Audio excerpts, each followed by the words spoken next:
estrela aqui do chão. Grama seca, eu quero aproximação. Boitatá vem de mansinho, reza de montão. Dorme, dorme bem quentinho, não tem medo não. A mamãe falou baixinho, tudo é ilusão. Na, na, na, na,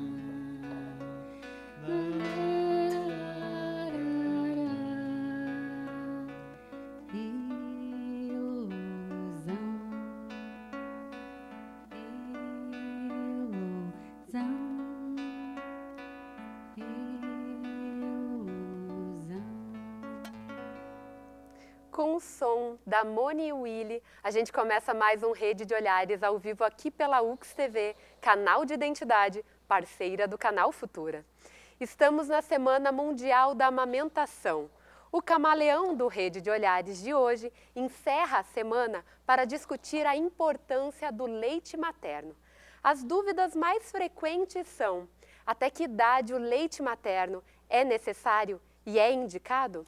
E as mães que não conseguem amamentar, como lidar com essa situação? Essas questões e muitas outras a gente responde no programa de hoje, a partir de agora.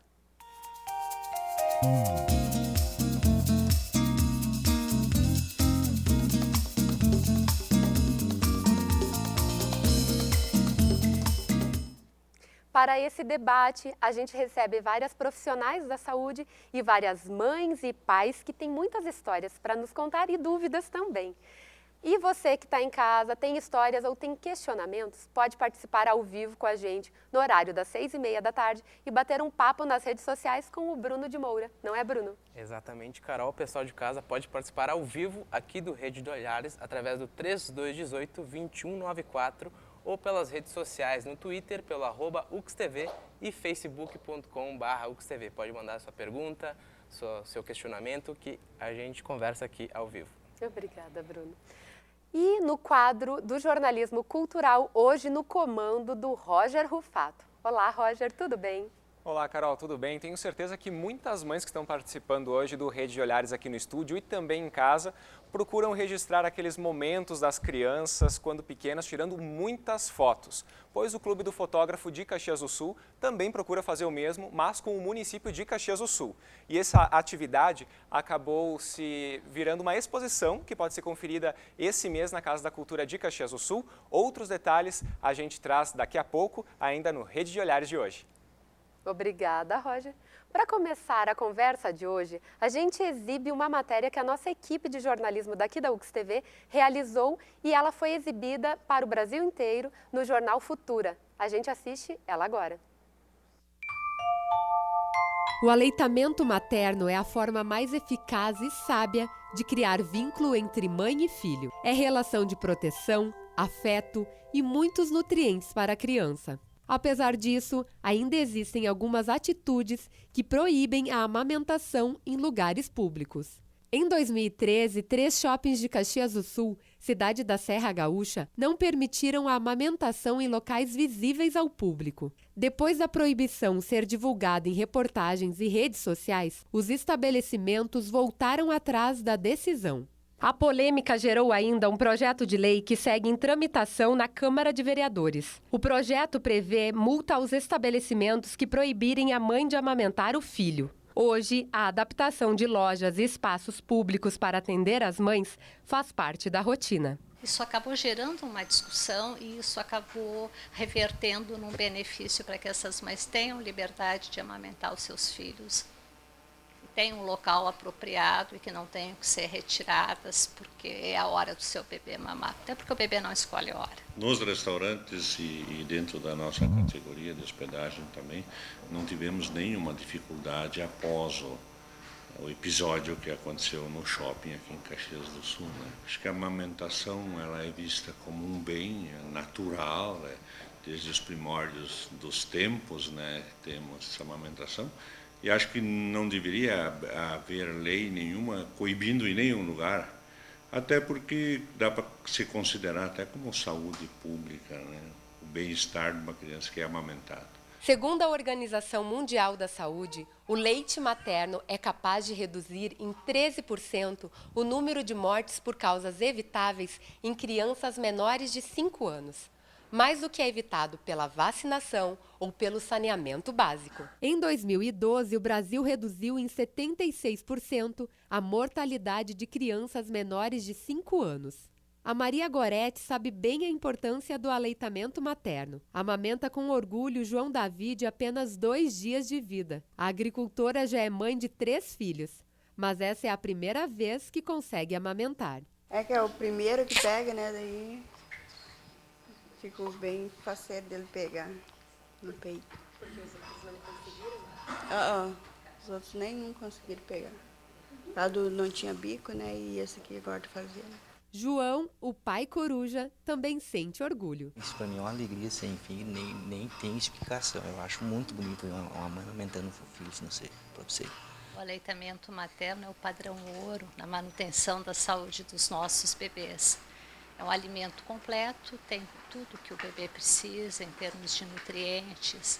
A hidratação do bebê está garantida. Os bebês de peito têm menos infecção respiratória, menos diarreia, menos otites, menos problemas alérgicos. Inclusive, assim, tem um aspecto importante na prevenção de doenças do adulto, como diabetes, hipertensão, problemas metabólicos.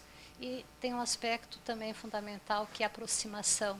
O vínculo mãe-filho é fundamental através do aleitamento materno. Jaqueline aprendeu na 6ª gestação o quanto a amamentação é fundamental para o desenvolvimento do bebê. Lauren, a caçula de apenas 2 dias de vida, se desenvolve a cada dia a partir do alimento que a mãe está sempre disposta a dar. Tu poder cuidar do teu filho, acompanhar ele, acompanhar crescimento, desenvolvimento, tudo. Melhor coisa que existe no mundo, acho que é ser mãe.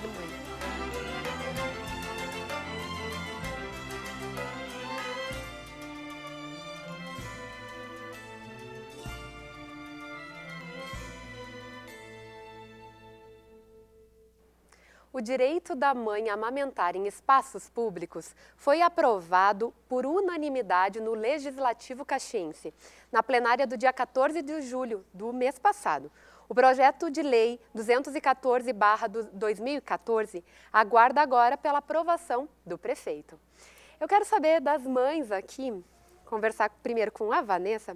Vanessa, a gente assistiu na matéria e falando de toda a importância da mãe poder dar de mamar em qualquer lugar e a hora que a criança pede. Qual a tua opinião sobre isso? Eu acho bastante importante e acho que não tem que ter lugar, nem a hora e nem o momento certo para a gente poder amamentar os nossos filhos. Uhum. É bastante importante para eles, assim como nós, adultos, temos nossos horários para fazer nossas refeições. Para eles não têm ainda o livre-arbítrio de escolher, né? A hora que eles querem, tem que dar. E o Pedro Antônio, ele mama ainda? Não, o Pedro Antônio mamou apenas 1 mês já com o complemento. Não seguiu? Não conseguiu? Não consegui. Obrigada. Depois a gente conversa mais, Vanessa. Rogéria. Boa noite. Boa noite. A importância de poder dar de mamar em qualquer lugar. Inclusive, teve toda a polêmica em 2013, que os shoppings, claro, voltaram atrás depois, mas eles proibiram a mãe de dar de mamar nas praças de alimentação. Qual a tua opinião sobre isso? Eu acho que não tem cabimento, porque eles são seres humanos que sentem fome. Se eles amamentam e a alimentação deles é do seio, eu não vejo problema nenhum em ser em praça pública, não tenho vergonha, porque a prioridade é a alimentação do meu filho. E hoje ele tem 2 anos e ainda amamenta. Eu não tenho vergonha, não tenho problema com isso. A segunda preocupação seria um lugar mais calmo para ele, sim, mas não um lugar que seja tipo, vamos afastar as mães desse lugar, porque não é não tem muito pudor em dar amamentação, Tu nunca teve mostrar o vergonha? corpo. Não, em nenhum momento. Ótimo. Obrigada, Rogério. Imagina. Quero saber dos meninos aqui, pode ser contigo? É pai, avô também. A importância da mãe poder dar de mamar em qualquer lugar.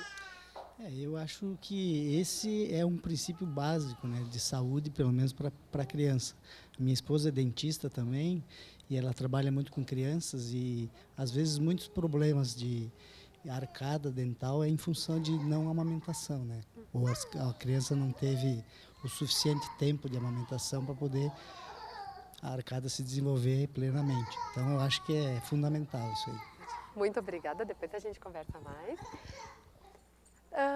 Kátia, começo com a Kátia, depois eu vou com a doutora. Kátia, tem algumas mães que sentem vergonha de amamentar em espaços públicos. Por que elas sentem vergonha? Existe uma cobrança em cima da mulher? Olha, o que podemos pensar disso é que cada pessoa vai se constituir enquanto mãe, ou seja, cada pessoa tem internalizado como vai fazer o seu processo da maternagem. Então, se a pessoa tem, assim, por si própria, receios, vergonhas, medos até dessa exposição, essa mãe, então, ela vai, então, não querer utilizar o processo de amamentação num lugar público, né? Então, o que eu penso disso? Depende muito de como cada pessoa é, né? A partir do momento que nós precisamos ter uma lei que nos diz que nós podemos, isso já faz parte de uma abertura maior de caminhos e das pessoas também se permitirem para isso, né? Que é o mais importante. As pessoas estarem abertas, as pessoas se colocarem nesse movimento. Até porque tem toda uma questão que nós estávamos falando, né? A questão das campanhas de amamentação. O quanto é importante a informação da importância da amamentação para a criança, o quanto isso é importante para o desenvolvimento da criança e principalmente também para a relação da mãe com o seu bebê. Então, como as meninas falaram, né, nós precisamos, o bebê não sabe, não tem determinado que hora ele tem fome e nós temos que atender essa demanda. E as pessoas, as mães, têm que se trabalhar para serem mães, né, para vencer esses obstáculos que são obstáculos pessoais. Ótimo. Doutora Mayra, na verdade, poder amamentar é um direito tanto da criança quanto da mãe de alimentar o próprio filho. Sim. Eu costumo colocar, estendendo um pouquinho mais o que a Kátia colocou, que a amamentação, assim, ela é instintiva, mas ao longo do tempo ela sofreu interferências socioculturais muito importantes, inclusive se perdeu ao longo das décadas, se perdeu muito a amamentação. A partir da década de 80, que realmente assim começou a haver um resgate da amamentação. E isso é muito importante, principalmente para nós que trabalhamos na área de saúde, passar esse tipo de mensagem, mostrar assim, a importância do aleitamento materno. Ele é importante não só como o alimento mais completo, como também uma imunização passiva do bebê, a importância da vinculação. E, certamente, principalmente da década de 90 em diante, nós estamos tendo assim, um outro cenário em que a amamentação ela é vista como uma coisa natural, existe assim, um estímulo muito grande para que as crianças sejam amamentadas. E, por outro lado, a gente sempre enfatiza assim, a amamentação ela tem que ser apoiada e ela tem que ser aprendida e, principalmente, ela tem que ser protegida. Então, eu achei assim que o tema da campanha deste ano, né, amamentar e trabalhar, podemos conseguir, foi extremamente feliz nesse sentido. Entrando na questão da campanha mundial, que é da questão do trabalho, tem muitas mães, tem as mães que se elas estão em um serviço privado, vão ter os 4 meses, algumas empresas dão 6 meses de licença, mas também tem os servidores públicos conseguem ficar os 6 meses, mas também tem as mães que são autônomas e elas têm que voltar antes, às vezes, dos 4 meses. E, às vezes, existe uma culpa, né, da mãe ter que voltar para o mercado de trabalho, mas a criança acaba perdendo o vínculo. Isso também pode ser trabalhado, né? Realmente, a diferença entre uma mãe que trabalha no mercado formal, com carteira assinada. É uma situação bem mais postada, licença de 4 meses ou 6 meses, mas a mãe que é autônoma, ela pode também manter a amamentação. E a importância nossa como profissionais de saúde, mais uma vez, é fundamental, no sentido de nós colocarmos para essas mães de que ela pode voltar ao trabalho e manter a amamentação com coisas bastante simples, como, por exemplo, ela aprender a ordenhar o seu leite, deixar o leite para o seu bebê, fazer um banco de leite caseiro, popularmente a gente chama assim, deixar o seu leite enquanto ela está no trabalho. Nesse período, o bebê recebe o leite materno que a mãe ordenhou. Ele requer assim alguns cuidados, mas não há nada assim difícil. O leite ele pode ser mantido sob refrigeração durante 12 horas. Depois desse período, a gente recomenda o congelar no congelador, no freezer. Ele pode ser utilizado durante 15 dias. E no período em que a mãe se encontra em casa, ela mantém o aleitamento materno.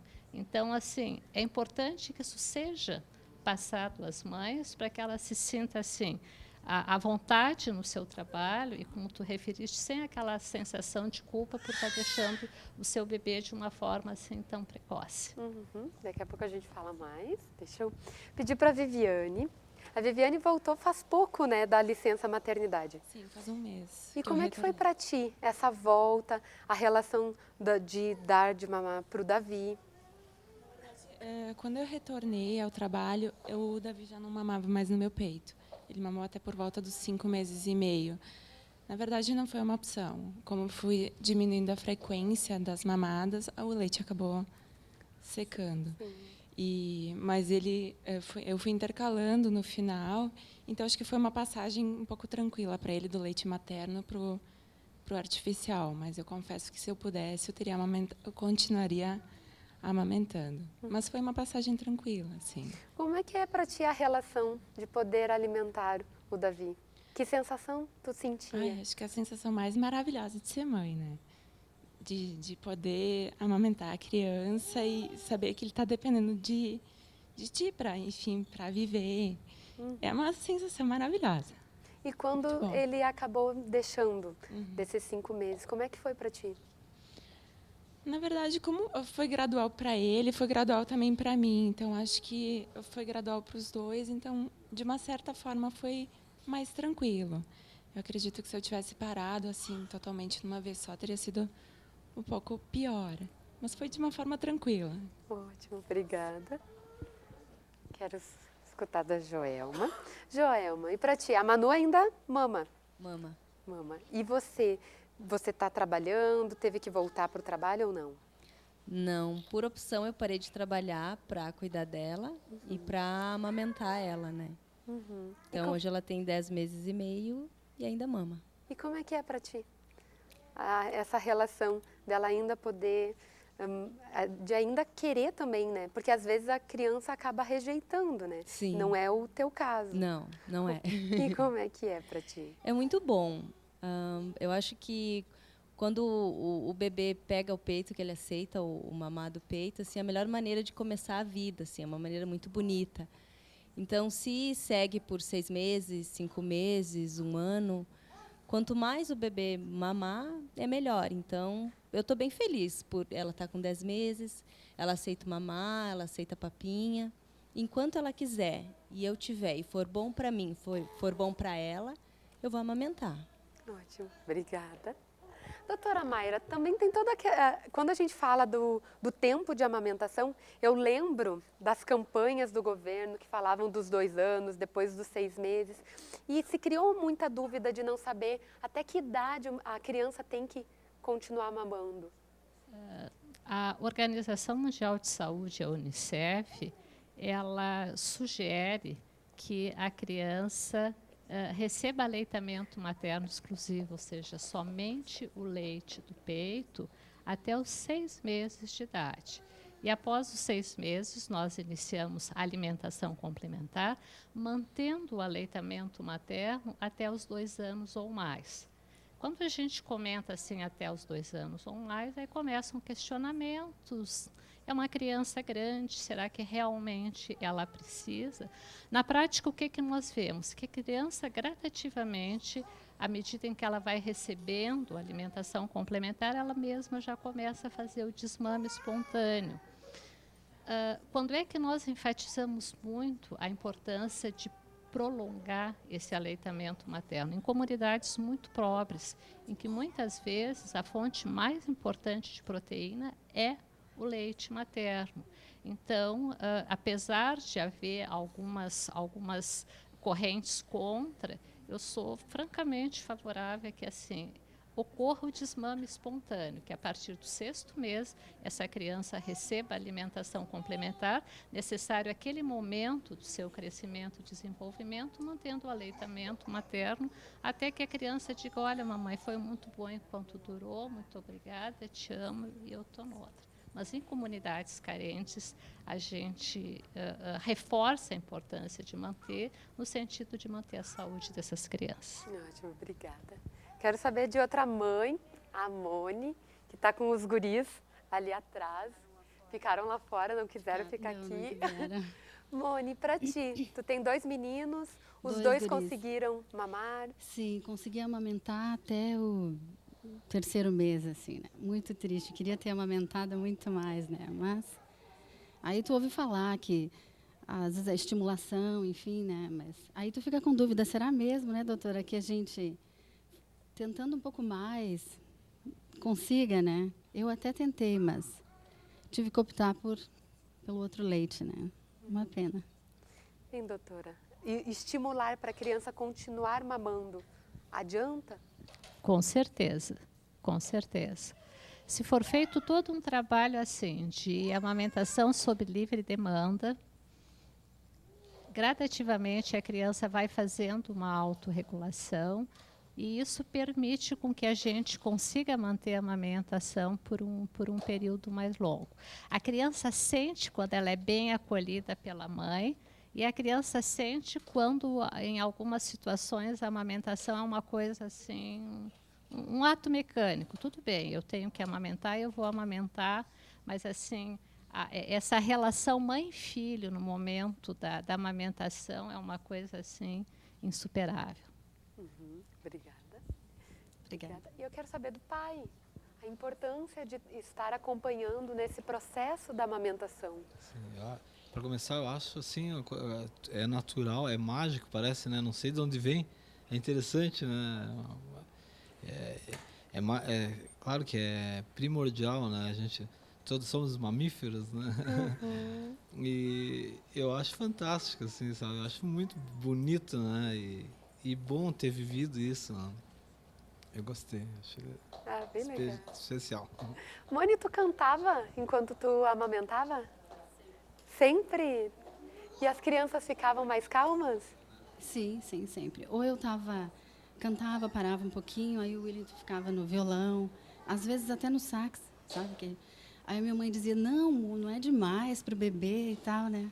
Mas não, era tranquilo, sabe? Aquilo fica muito tranquilo, né? Ou o pessoal acha muito barulho, mas enfim, para os guris foi bom. Ai, que bom. Obrigada. E aí, doutora Mayra, cantar ao mesmo tempo que que a criança está mamando, isso é importante também? Isso aumenta a interação mãe-filho.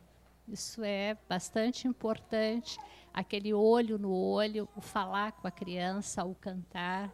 Isso é muito importante, isso reforça essa interação mãe-filho, que é mágica, não tem outro momento que se compare a isso. Eu só gostaria de fazer um comentário em relação ao que o pai colocou, e vendo uma quantidade grande de pais aqui, os pais são fundamentais, são fantásticos neste momento tão mágico que é ali os primeiros meses, a amamentação, o crescer, observar o crescer, o desenvolver dessas crianças.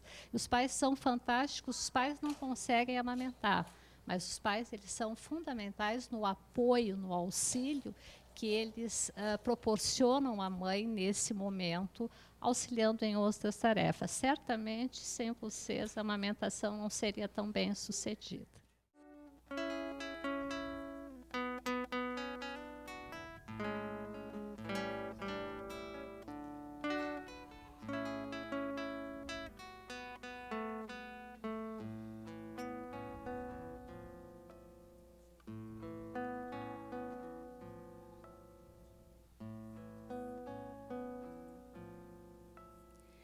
Cantar só me faz mais feliz. Os poetas dirão coisas pra nos salvar. Cantar leva o meu coração a um cantinho de luz onde abre-se o mar.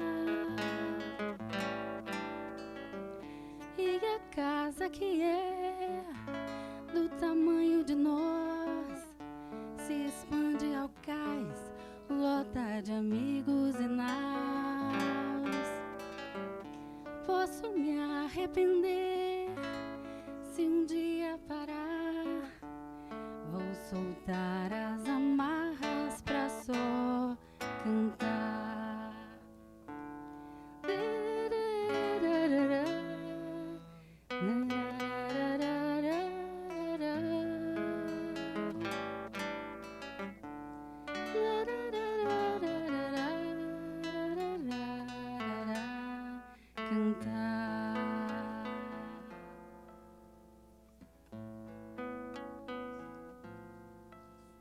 Cantar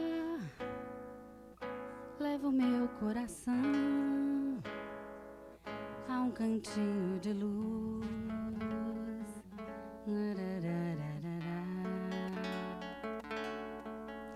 Cantar leva o meu coração a um cantinho de luz onde abre-se o mar. E a casa que é do tamanho de nós se expande ao cais, lota de amigos e naus. Posso me arrepender se um dia parar. Vou soltar as amarras pra só cantar.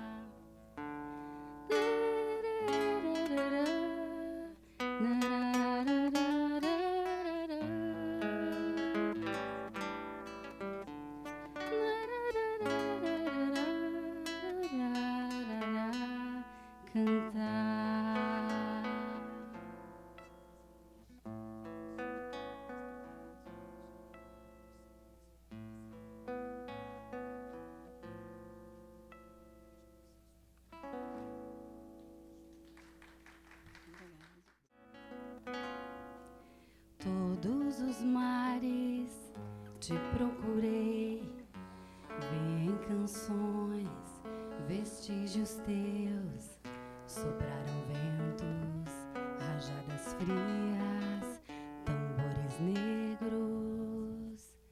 As caravelas brandem bandeiras, tatuam rotas, talhando estrias por sobre costas desconhecidas até o amor.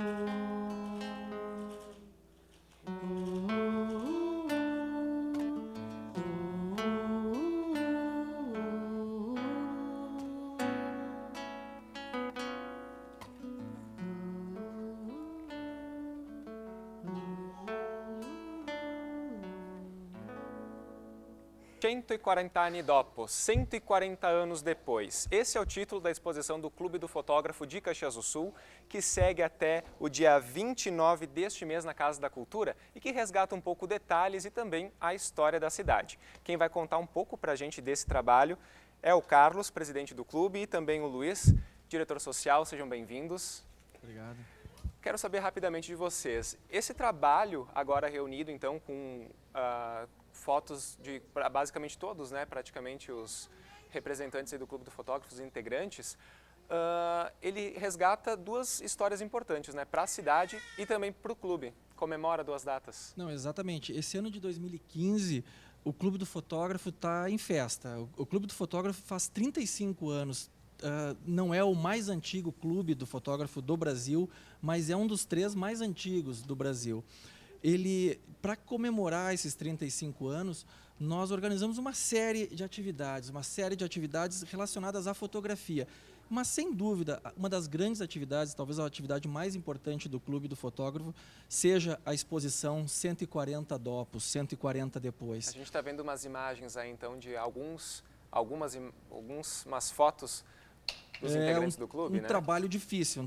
Nós colecionamos mais de 150 imagens. É claro que hoje o Clube do Fotógrafo tem 80 participantes ativos, já tem nos seus números mais de 250 membros.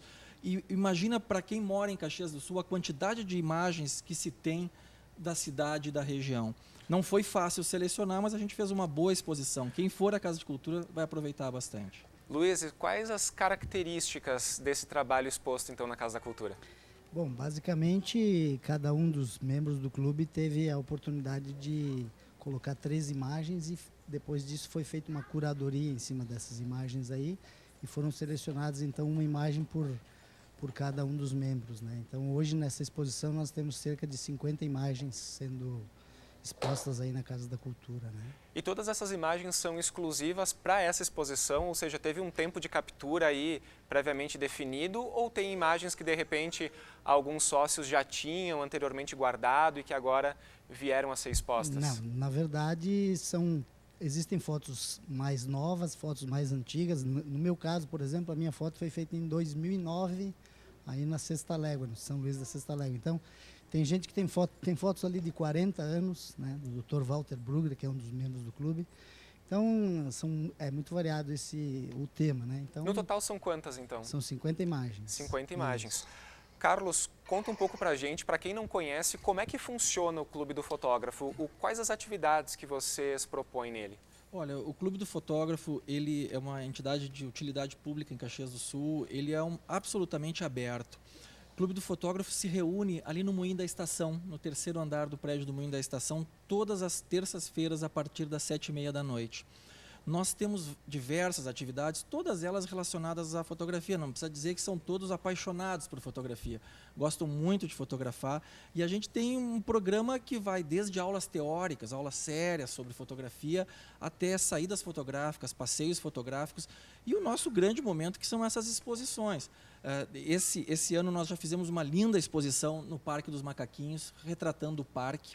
Nós temos essa exposição agora da colonização italiana, temos mais uma previsão de uma nova exposição no Sesc até o final do ano.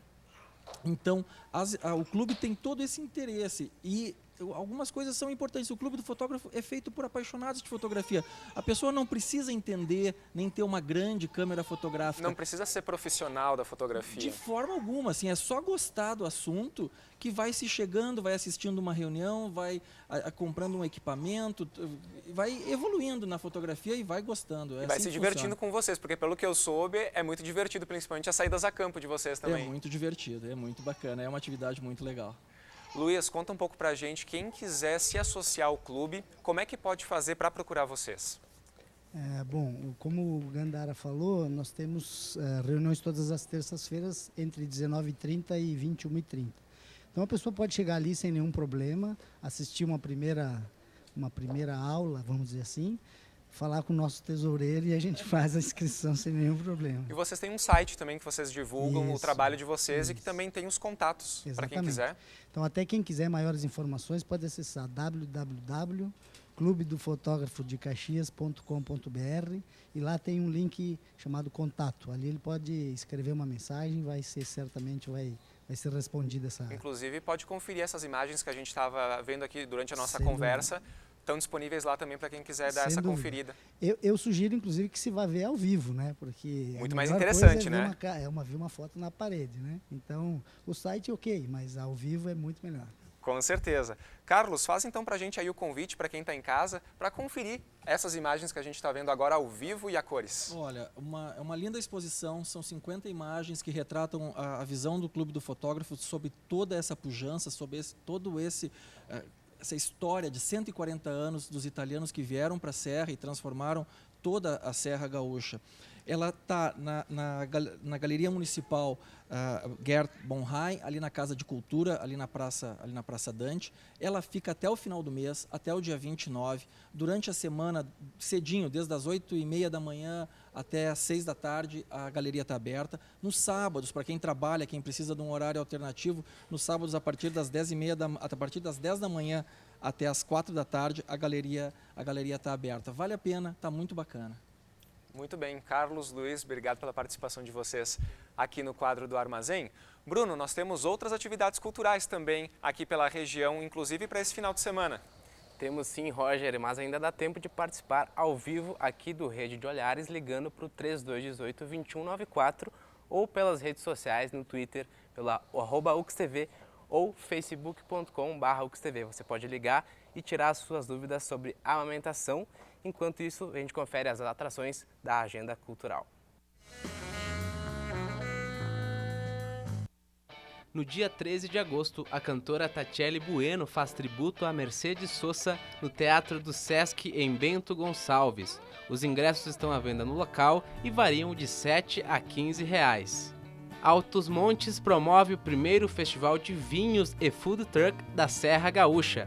O evento ocorre no dia 22 de agosto no Parque da Vindima Eloy Kunz, em Flores da Cunha. Ingressos antecipados a R$ 55,70 no local.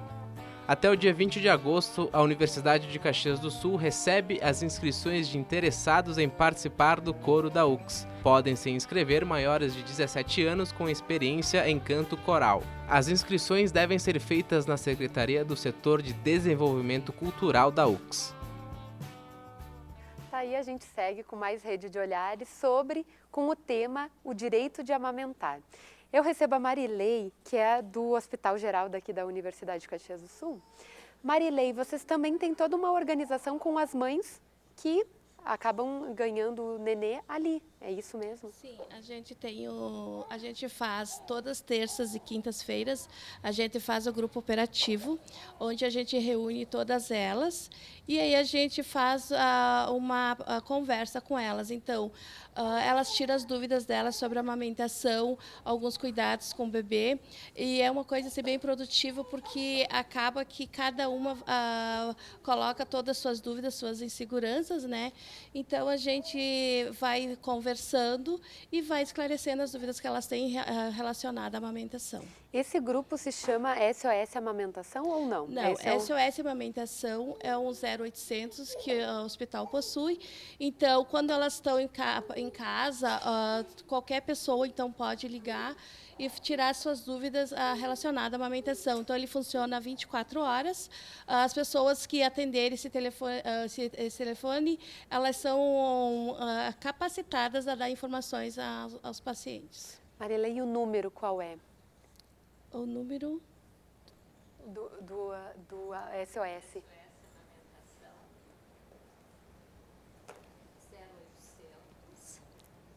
620, meu Deus. A gente coloca na tela a informação. Deu um branco. A gente está acostumado a utilizar mais o telefone do hospital. Mas qual é o telefone do hospital? O hospital é o 3218, tá? 8200-1800, e o ramal é 252. Ok, daí o pessoal liga, mas daqui a pouco a gente coloca a informação na tela. Marilei, e esse grupo para as mães, são para todas as mães, mesmo as mães que não tiveram neném ali no HG? Sim, tem as gestantes que quando elas ficam muito tempo, então a gente também acaba levando elas para que elas também, quando têm o seu bebê, elas já estejam mais seguras, né? Uhum. Então elas acabam participando também do grupo e elas também tiram suas dúvidas. Ótimo. E Paloma, como é que funcionam as orientações, tanto antes quanto depois do parto? Isso. Então, enquanto serviço social do Hospital Geral, nós também intervimos, né, nesses atendimentos com orientações às gestantes ainda, né, antes do parto e pós-parto também. As dúvidas são as mais diversas, mas na nossa área o que é mais frequente é com relação à licença maternidade, e a gente nunca deixa de citar a licença paternidade também, porque como foi citado, né, esse suporte que a mãe tem, que a gestante tem, né, é imprescindível para que tudo ocorra da melhor forma possível.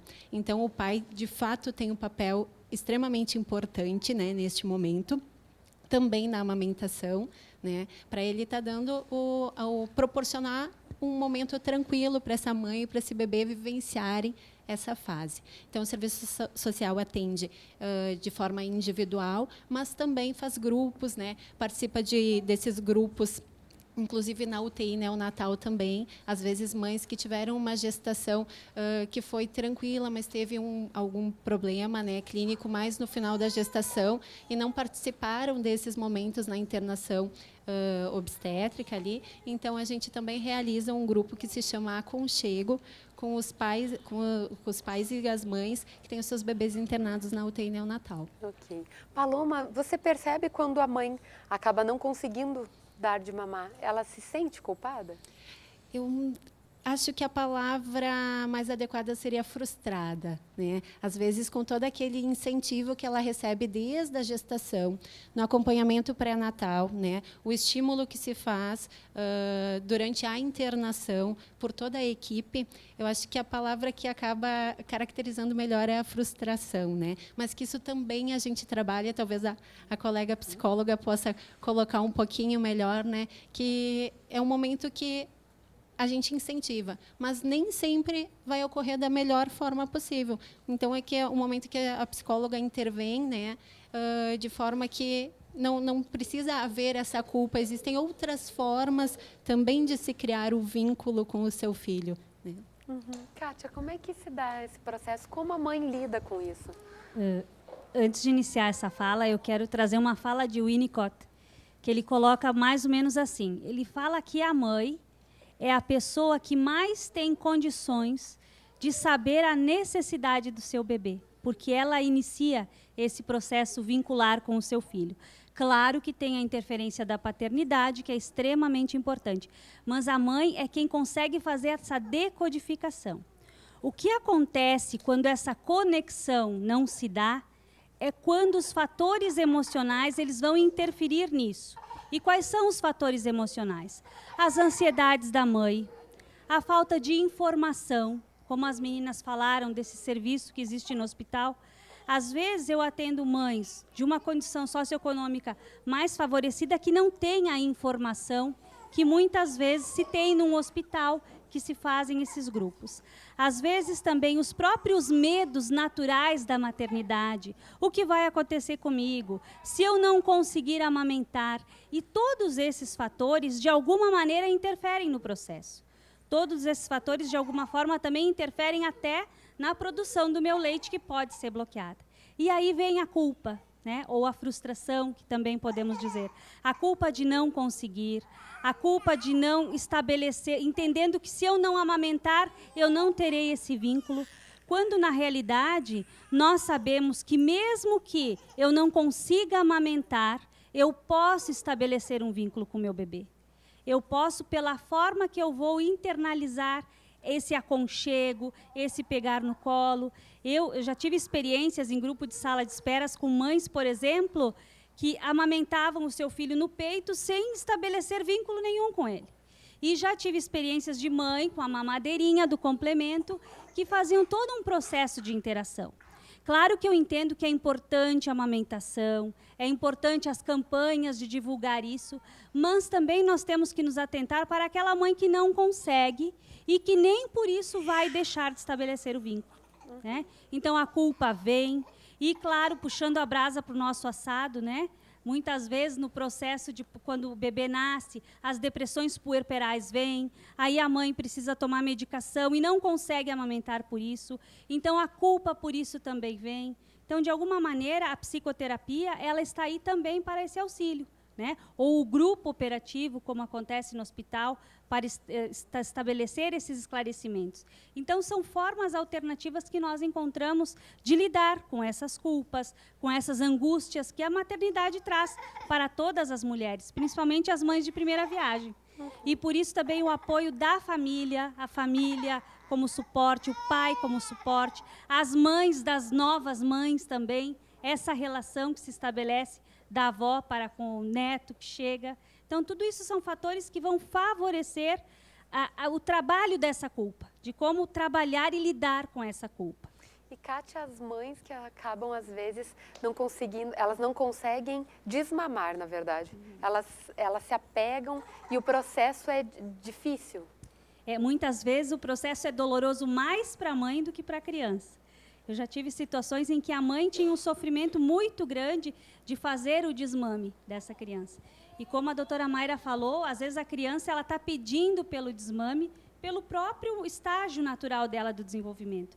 Então, muitas vezes, isso também tem que ser trabalhado e até, claro, terapeuticamente, para que essa mãe consiga entender que o seu papel também tem um tempo determinado na amamentação, para que essa criança possa, então, assumir esse desmame de uma boa forma, sem ser um processo tão traumático como às vezes é.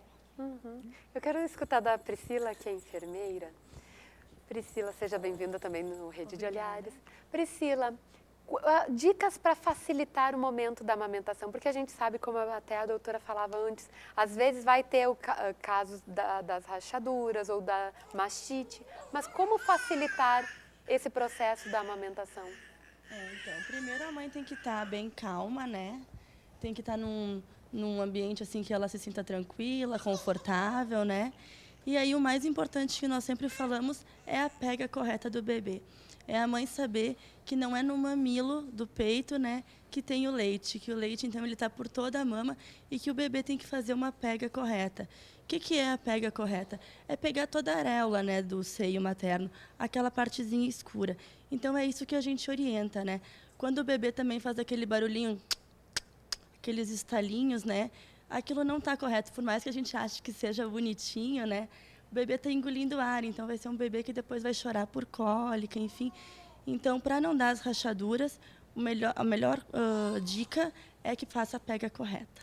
Tem uma dica importante também, que a mãe tem que cuidar da alimentação dela enquanto está amamentando, né? O que ela tem que evitar? Porque, às vezes, enfim, tem as questões que a criança pode ficar com cólica e tudo mais. O que a mãe tem que evitar quando está dando de mamar? Isso, então isso a gente comenta muito, né, nos nossos grupos. E é um mito, na verdade, tá?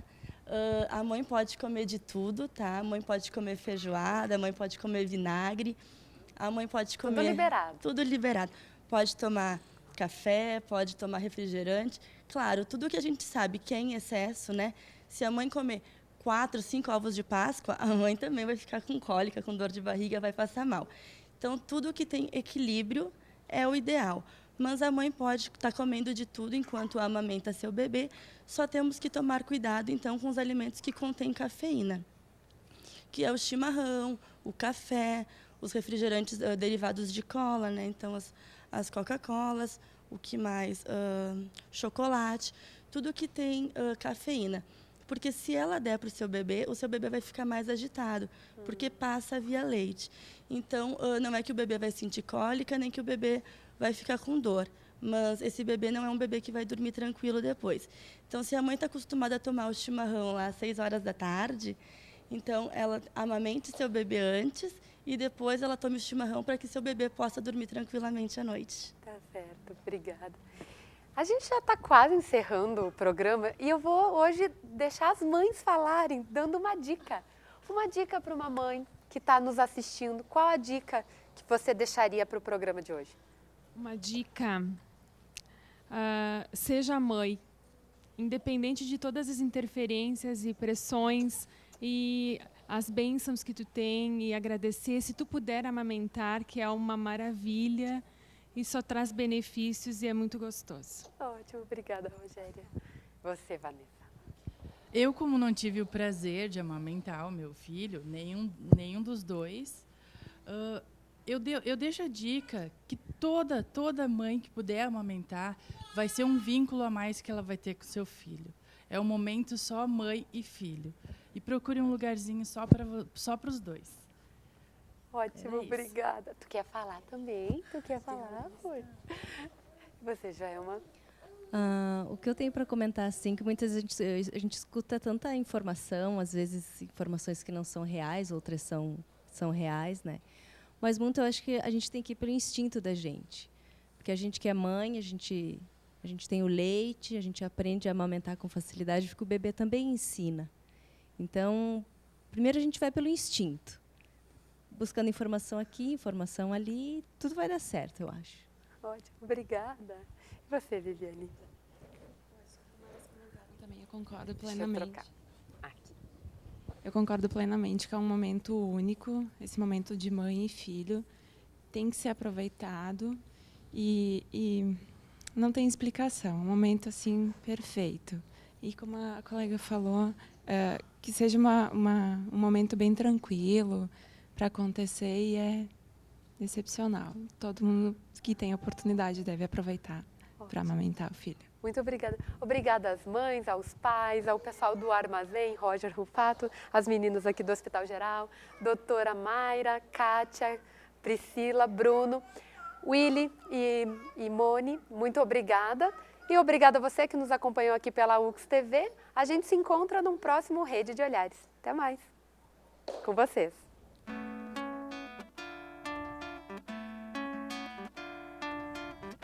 Cantiga de roda e de ninar, com a chuva aparece pelo chão, brotando sozinha sem plantar, carece ciência nem lição. Cantiga se sabe por saber, ninguém que reclama a criação. Assim a menina sem querer, nascendo uma flor vira canção. A menina que tem um sei que, já nasce sabendo cantar. Tem sempre um verso pra dizer, vai ser sempre menina no olhar. O nenê,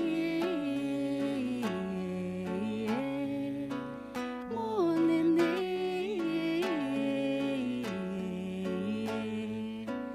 o nenê, o nenê.